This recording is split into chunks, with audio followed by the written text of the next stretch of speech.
और चलिए बढ़ते हैं आगे और अब बात दिल्ली की सियासत की। तो दिल्ली में चुनाव के बीच रामायण के एक प्रसंग को लेकर बीजेपी और आम आदमी पार्टी के बीच महाभारत छिड़ गई है। अरविंद केजरीवाल चुनावी सभा में रामायण के एक प्रसंग का जिक्र कर विवादों में घिर गए। बीजेपी केजरीवाल को चुनावी हिंदू बताते हुए जमकर निशाना साध रही है, तो पूरे विवाद पर केजरीवाल ने सफाई दी है, जिसके बाद दिल्ली की लड़ाई राम, रावण और राक्षस तक पहुंच गई।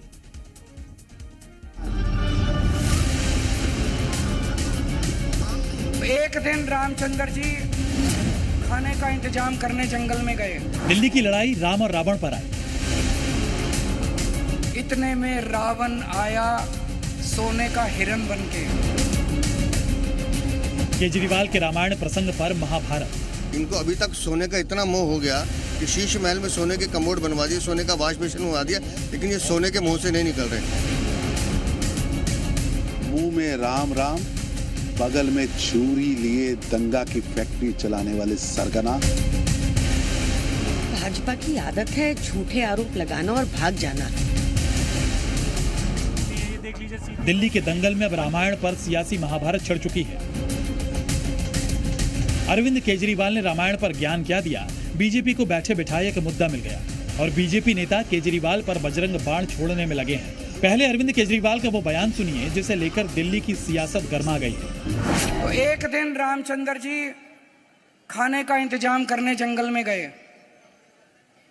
माता सीता को अपनी झोपड़ी में छोड़ गए और लक्ष्मण को बोले कि तू सीता मैया की रक्षा करेगा। इतने में रावण आया सोने का हिरण बनके। आया कि नहीं आया? सोने का हिरण बनके आया। सीता मैया लक्ष्मण को बोली मेरे को ये हिरण चाहिए।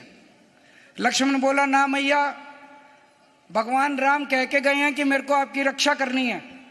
उसने बोली नहीं, मैं तेरे को आदेश देती हूं, जाओ और हिरण को पकड़ के लाओ। लक्ष्मण के पास चारा नहीं था, लक्ष्मण चला गया और वो रावण अपना वेश चेंज करके और सीता मैया का हरण करके ले गया। सोने के रावण पर सियासी संग्राम छिड़ा तो बीजेपी ने केजरीवाल पर पलटवार करने में जरा भी देर नहीं लगाई। उनकी नानी उनको सुनाती थी कि राम मंदिर नहीं बनना चाहिए, लेकिन ऐसी कौन सी रामायण इन्होंने सुनी है जिसमें उन्होंने श्री रामायण की भी गलत व्याख्या की है।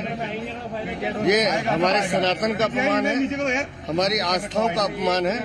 अब वो तो अधर्मी है। श्री राम जन्मभूमि का विरोध कर रहे केजरीवाल का असली चेहरा सामने आ चुका है।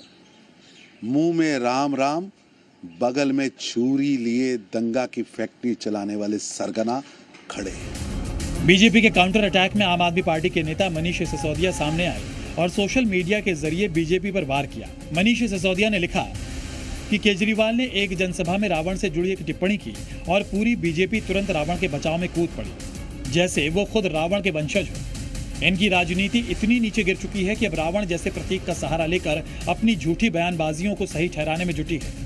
मैं दिल्ली की जनता से कहना चाहता हूं कि इनकी असली मंशा को समझें। ये चुनाव के बाद गरीबों, मजदूरों के लिए रावण से भी बड़ा खतरा साबित होंगे। इस बीच दिल्ली बीजेपी के अध्यक्ष वीरेंद्र सचदेवा हनुमान मंदिर पहुंच गए। वहां उन्होंने पूजा अर्चना की और कहा कि वो यहां अरविंद केजरीवाल के सद्बुद्धि के लिए प्रार्थना करने आए हैं। क्योंकि सनातन हमारा है, धर्म हमारा है। अरविंद केजरीवाल जैसा अज्ञानी अधर्मी अगर हमारे धर्म को, हमारे सनातन को गाली देगा तो हम तो प्रभु श्री राम से दिल्ली वालों की मंगल कामना के लिए क्षमा भी मांगेंगे और उपवास भी रखेंगे, क्योंकि वो धर्मी तो इस बात को स्वीकार करेगा नहीं। वहीं आम आदमी पार्टी ने बीजेपी पर पलटवार करते हुए कहा कि ये चुनाव में ध्यान भटकाने की कोशिश है। ये कह रहे हैं कि रावण नहीं बन के आया था, मरीची राक्षस बन के आया था। तो मेरी वो पूरी भारतीय जनता पार्टी आज धरने पे बैठी है मेरे घर के सामने कि मैंने रावण का अपमान क्यों किया, मैंने रावण का अपमान कैसे कर दिया। पूरी भारतीय जनता पार्टी, इनको रावण से इतना प्यार है, राक्षसी प्रवृत्ति है इन लोगों की। मैं दिल्ली के झुग्गी वालों को और गरीब तबके को खासकर चेताना चाहता हूं कि अगर ये आ गए तो ये राक्षसों की तरह निगल जाएंगे आप लोगों को। जाहिर है दिल्ली में चुनाव की तारीख नजदीक आते ही पार्टी पॉलिटिक्स चरम पर पहुंच चुकी है। 5 फरवरी को दिल्ली में चुनाव है।